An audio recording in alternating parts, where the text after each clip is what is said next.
Muy bien, jóvenes, buenas tardes. Vamos a trabajar hoy en cuanto a la planificación curricular y vamos a hablar sobre la programación anual, en este caso en específico. Y como producto, pues, vamos a tener que realizar eh, una programación anual. ¿Sí? Vamos a ver aquí en la guía. Ustedes también tienen esta guía, espero la estén revisando para ver. Estamos en la semana 4. Esta parte ya lo vimos, estamos aquí en la elaboración de una programación anual. Vamos a hacer una intervención crítica en el foro, ¿sí? Y algunos cuestionarios virtuales que va a ser al final, el día viernes. Y vamos a realizar un trabajo escrito. Este trabajo escrito consiste, pues, en que nosotros tenemos que más o menos ya trabajar una programación anual, ¿sí? Vamos a seguir entonces en esta parte. Y para eso hay una breve presentación en diapositivas aquí. Vamos a ejecutarla para poder trabajar. Muy bien, miren, en esta parte nosotros vamos a trabajar en cuanto a lo que es la programación curricular. ¿Cuál es el propósito de esta sesión? Es que nosotros reflexionemos sobre el proceso de planificación curricular desde nuestra práctica pedagógica. Recuerden que ustedes también ya están inmersos dentro de las prácticas preprofesionales que ustedes ya tienen. Entonces es por eso que nosotros tenemos que reflexionar desde esta parte. Ustedes ya han hecho sus prácticas, ya tienen más o menos una experiencia en cuanto a esto, de lo que es la planificación curricular y lo que es el proceso de enseñanza-aprendizaje. Muy bien, entonces vamos a trabajar en base a ese propósito. Muy bien, a ver, en cuanto a la planificación curricular, ¿qué es la planificación curricular? Aquí está en este esquema. Es un proceso que permite anticipar, organizar y decidir cursos variados y flexibles de acción que propicien determinados aprendizajes en los estudiantes. Muy bien, esta parte, anticipar, porque nosotros antes de ir a dictar las clases a nuestros estudiantes, nosotros ya tenemos que tener nuestra programación anual ya hecha y hecha también nuestra unidad didáctica. Para el primer día que nosotros tenemos que ir a nuestras clases, ya tenemos que ir con una sesión de aprendizaje. Entonces estos documentos se realizan antes, por eso dice que es un proceso que permite anticipar, ¿sí? También organizar. ¿Qué vamos a organizar aquí? Vamos a organizar nuestros contenidos. ¿Qué más? Vamos a organizar nuestras competencias, vamos a organizar qué situaciones significativas vamos a trabajar. Todo eso va a ir inmerso donde en nuestra programación anual, en nuestra unidad didáctica o dentro también de nuestra sesión de aprendizaje, ¿sí? Muy bien. Entonces, ¿qué más? Es un proceso. Es un proceso, ¿por qué? Porque la planificación curricular es flexible, como lo veníamos diciendo, en cuanto también al currículo nacional, que es flexible. La planificación también es flexible, es abierta, porque nosotros también podemos incluir ahí algunos contenidos de acuerdo a nuestro PI que hemos trabajado, de acuerdo también a nuestro PAT, a este plan anual de trabajo, ¿sí? A nuestro proyecto curricular institucional también, que es el PCI. Es cíclico también porque es rotativo, ¿sí? Todo va de una manera cíclica. ¿Por qué? Porque tenemos un punto de partida y tenemos un propósito ahí, tenemos que ir de manera cíclica para poder llegar a ese propósito, pero ya de una manera cumplir ya con ese propósito que nos hemos planificado. Tiene en cuenta también las actitudes y diferencias de los estudiantes. Esto es importante que nosotros tenemos que ver, hacer un breve diagnóstico también. En nuestro PI también tenemos eso, en nuestro PCI también vamos a trabajar, de ahí vamos a trabajar esta parte. Los distintos contextos, la naturaleza de la competencia y sus capacidades, las exigencias y las posibilidades de la didáctica, ¿sí? Muy bien, esto es en cuanto entonces a la planificación curricular. Aspectos esenciales de la planificación curricular. ¿Qué debemos de tener en cuenta? ¿Qué aspectos? Los aprendizajes. Los aprendizajes. Las competencias y capacidades que demanda el currículo son la base de la programación. Aquí lo tenemos, ¿sí? Es necesario identificar y comprender el significado de las competencias y capacidades. Nosotros tenemos que tener en cuenta y debemos tener bien definido también qué es una competencia y qué es una capacidad. Sí, para eso también les voy a dejar luego ese pequeño trabajo para que ustedes definan, busquen información referente a ello y emitan un pequeño concepto, ¿sí? En cuanto a lo que es una competencia y qué es una capacidad.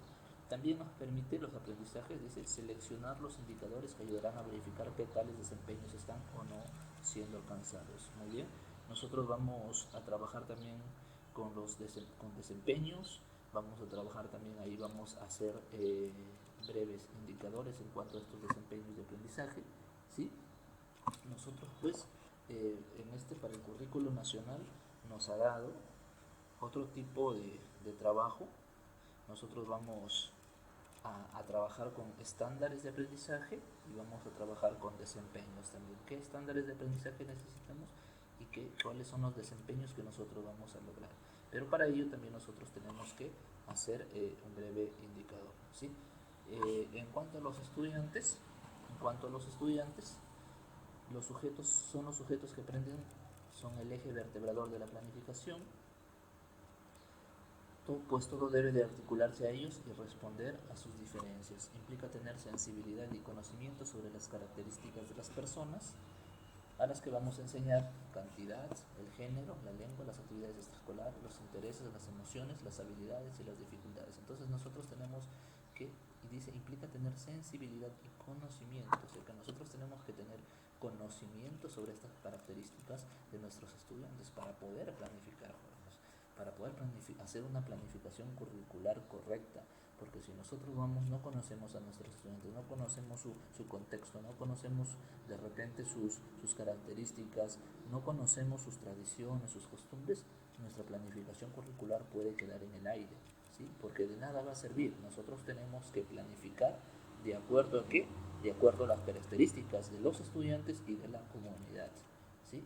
Porque eso ahí va a haber el interés del estudiante, porque si nosotros vamos a enseñar cosas que de repente no le llamen la atención al estudiante o el estudiante no esté involucrado en ello, entonces pues no va a ser de beneficio para ellos. Entonces nosotros tenemos que hacer todo eso para trabajar ¿qué? Para trabajar en base a los intereses de los estudiantes. Y la pedagogía, que aporta enfoques y criterios para comprender la situación y los dilemas pedagógicos que enfrenta el docente. Planificar, enseñar y evaluar ofrece un conjunto muy variado de estrategias, metodologías y recursos didácticos que el docente necesita conocer en el ámbito de cada competencia y adecuar para cada caso específico. Muy bien, jóvenes. Entonces, estamos trabajando esta parte. La pedagogía. ¿Qué es la pedagogía? Aporta enfoques. ¿Cuáles son los enfoques pedagógicos? Pues ahí tenemos los enfoques pedagógicos de quién, el constructivismo, el socioconstructivismo, tenemos las inteligencias múltiples, tenemos el condicionamiento, tenemos el conductismo, tenemos muchos enfoques pedagógicos que nosotros vamos a trabajar, y también nosotros tenemos que trabajar diversas o variadas estrategias, ¿sí? Estrategias de aprendizaje. ¿Qué estrategias son las más oportunas para poder trabajar con nuestros estudiantes?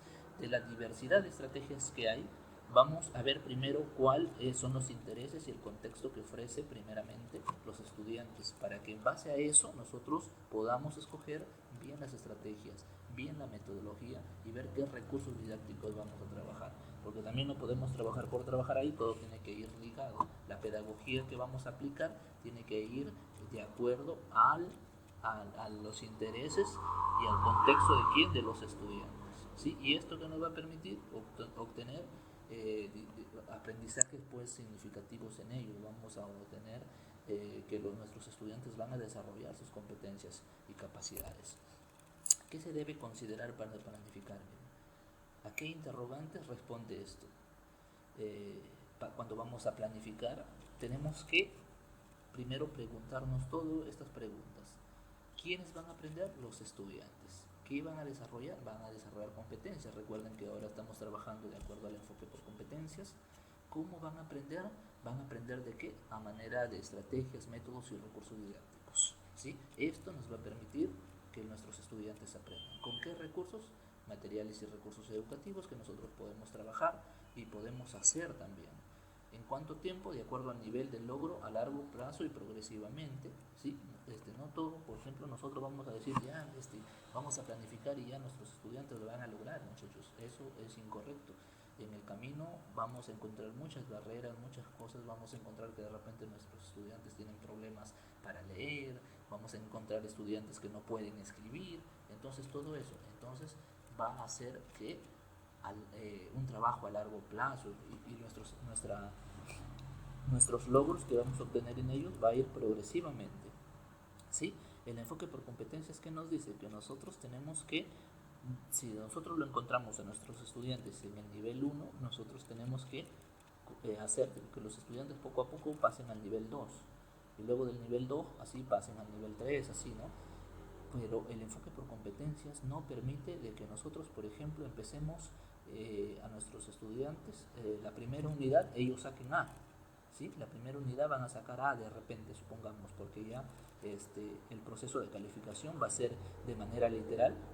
A ver, entonces supongamos que nuestros estudiantes obtengan la calificación A en la primera unidad. Y nosotros para la segunda unidad no podemos ponerle B, porque el enfoque por competencias no nos los permite, porque ahí estamos quedando como malos docentes. Eso tienen que entender ustedes. Si en la primera unidad nosotros iniciamos con A, sí, la segunda unidad tenemos que mejorar en ellos, o mantener al menos la A, tenemos que colocar A, ¿sí? De repente la tercera unidad a B. Tenemos que ir de manera progresiva, muchachos. En el enfoque por competencia no nos permite ir de arriba hacia abajo. Anteriormente sí, ¿no? Anteriormente nos ponían a D la primera unidad, la segunda unidad B, la tercera C. Entonces así, el enfoque por competencia no nos dice eso. Nos dice que nosotros como docentes tenemos que ir de manera progresiva. En cuanto a las calificaciones, ustedes de repente ya van a tener que calificar a sus estudiantes, de repente en estas prácticas preprofesionales o de repente para el año, pero ustedes, si es que comienzan en la primera unidad colocándole A, no pueden ustedes en la segunda unidad colocarle B, ¿sí? Ustedes tienen que mantener esa A o pueden mejorar esa A.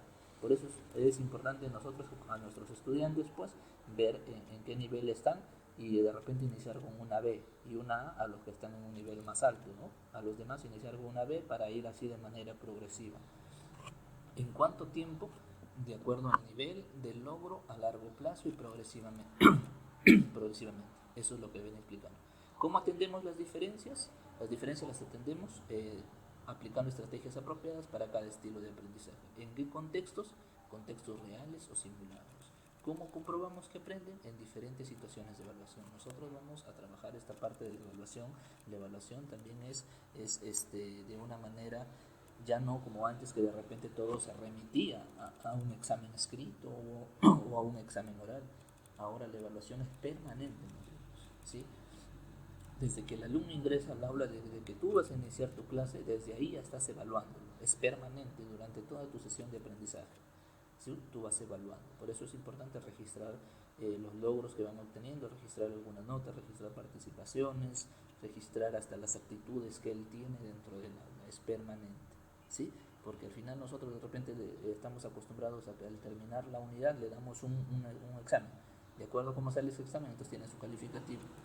El enfoque por competencia no nos pide eso, nosotros tenemos que trabajar y tenemos que planificar en esta parte de la evaluación de una manera permanente. Y aquí miren cuáles son los procesos pedagógicos que intervienen, ¿sí? En nuestra planificación curricular: problematización, propósito y organización, motivación, saberes previos, gestión y acompañamiento y la evaluación. ¿Sí? En cuanto a la problematización, es el proceso mediante el cual se plantea una situación retadora, problema o dificultad a resolver, capaz de promover el conflicto cognitivo. Aquí tenemos el propósito, los propósitos de los aprendizajes, como estos serán evaluados, el tipo de tareas que realizarán, los roles que desempeñarán. Tenemos también aquí la parte, ¿y esto qué logra? Estos propósitos que logran que nuestros estudiantes despierten y tengan interés en lo que estamos enseñando. La motivación se activa las vivencias, conocimientos, habilidades previos de los estudiantes. Ustedes tenemos que motivar antes de para iniciar nuestra sesión de aprendizaje tenemos que iniciar alguna motivación. Los saberes previos también, ¿no? ¿Qué son los saberes previos? Son las vivencias, conocimientos y habilidades que tienen los estudiantes aún antes de que nosotros le enseñemos lo que tenemos que enseñarles. Por ejemplo, nosotros tenemos una sesión de aprendizaje, tenemos que iniciar con una lluvia de ideas para poder saber cuánto saben de acuerdo al tema que vamos a explicar, ¿sí? Para también nosotros trabajar en base a ello. La gestión y acompañamiento, proceso mediante el cual el docente observa y acompaña el desarrollo de las actividades y apoya en función a sus necesidades. Y la evaluación se comprueba los avances del aprendizaje, que es permanente.